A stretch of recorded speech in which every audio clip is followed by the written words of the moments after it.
Do you want to know the secret to getting your bob wigs to lay naturally? Stay tuned.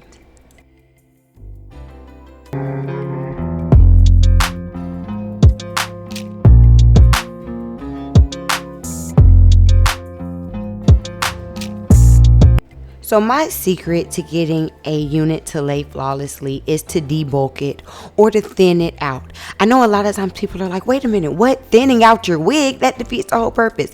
But not when you're talking about a bob wig. So what I have for you today is a little video showing how I thin out my bob wig unit. Now this particular wig used to be really long and thick. I'm going to insert a picture of it before I cut it into this bob style here.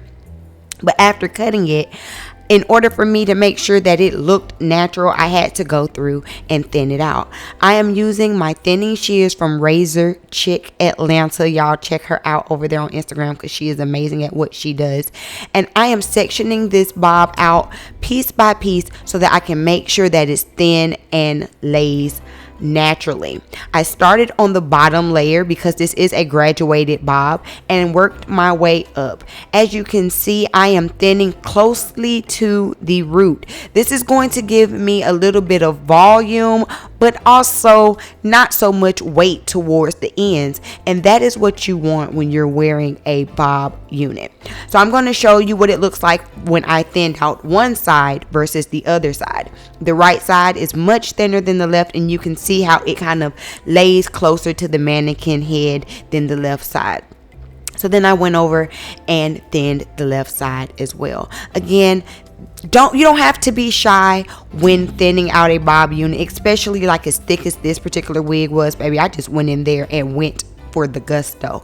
I thinned out, let's say this wig was about 150 density. I made it about 125, maybe 130 density so that it could really lay nice and flat at the end of it. So I'll be back to tell you about some of the critiques and some of the little things that I do at the top of the wig so that I can make sure that it lays beautifully.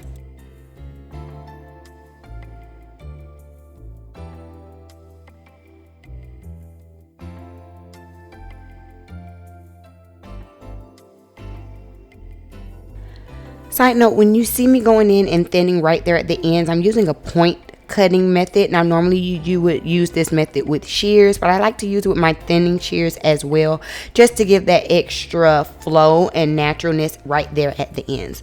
Now that I'm working up here at the bang, you can see that I'm turning my thinning shears horizontally versus vertically and kind of just thinning along the hair shaft instead of going in at a vertical angle.